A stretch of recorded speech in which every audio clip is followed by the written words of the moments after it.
You know how to talk about this. Let's go.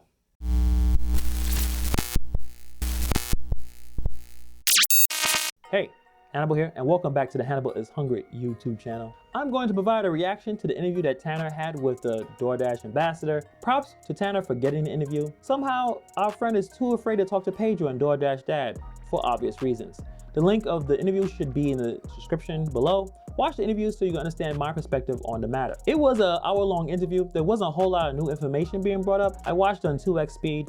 If you watch one of Coop's videos, you've heard all of Coop's corporate talking points. He spits the same talking points in this interview, trying to come across as some sanctimonious savior of the Doordash community. Coop, I know you're watching this. Ask someone what the word sanctimonious means. Anyway, I'm gonna break down some of the things he said that really resonated with me. Coop admitted that he was paid by Doordash outside of dashing. They gave me a $500 gift card for the video about how I became a dasher. And when I did the interview when I interviewed the doctor for the vaccine, they gave me another $250 gift card from there. That was something that was obvious with anyone with a functional brain. There's no YouTuber out there that's more pro Doordash than him. There isn't. Props for him to finally admitting something that we already knew. I do recall in the past he said he didn't get paid for Doordash or by Doordash. I want to say for the record, I do not work for Doordash. I'm not paid by Doordash in any way, shape, or form. But now he said he got a few gift cards. So who really knows the truth? Who believes he only received gift cards? When you hear Coop speak, you're listening to a low-level representative of Doordash, their token YouTube brand ambassador. He represents Doordash corporate interests. There's nothing really wrong with that. If he would just be a man enough to admit it, I wouldn't have a problem myself. What he's telling you in this interview is what the Doordash, the company, feels about you. In the interview, Coop cries about Doordash complaining too much and being selfish. So when you complain about the high mileage orders, that's bad. When you complain about the terrible merchants, that's bad. When you complain about the customers, that's bad. That's all negative to Mr. Coop. You people are messing with his investments. He got a lot of Doordash stock, y'all. You Dashers are complaining way too much, fucking up his bread. He said Doordash has a problem controlling their Dashers and their merchants. I believe he actually used the word volatile to describe you Dashers. In an interview, he said that we should do more for Doordash. You see, you guys are not doing enough.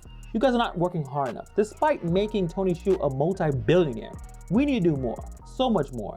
So when you demand things, that get Doordash really mad, and it just makes things worse. So we should all be nice to Tony.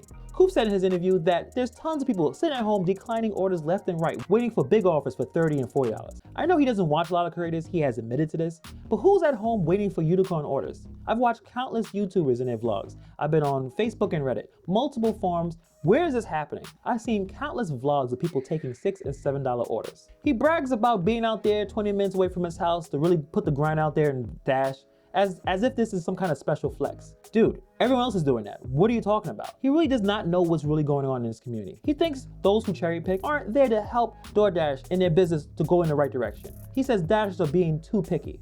Well, Doordash is out there trying to keep their cars in working order.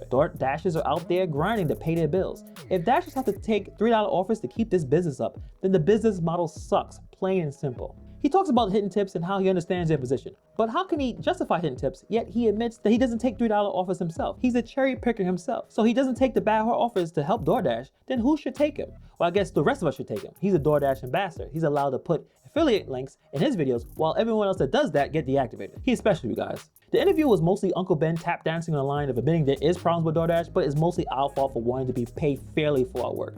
According to Uncle Ben, when Doordash dad talks about customers who don't tip, we're being disrespectful towards the customer. In my past video on Coop, I attacked his ridiculously talking points he made. To be honest, when he's not doing simple Doordash app tutorials or reading from the Doordash newsletter, he is out of his element. When he tries to apply critical thinking to create commentary about Doordash, he fails miserably. His analogies are weak, he comes across condescending towards his subscribers, and he will literally attack you in the comment section if you say something he does not like. You could tell by the like to dislike ratio on these videos that when he strays from his usual lane. Uncle Ben should just tell us how to open the app and tell us what the Doordash newsletter said.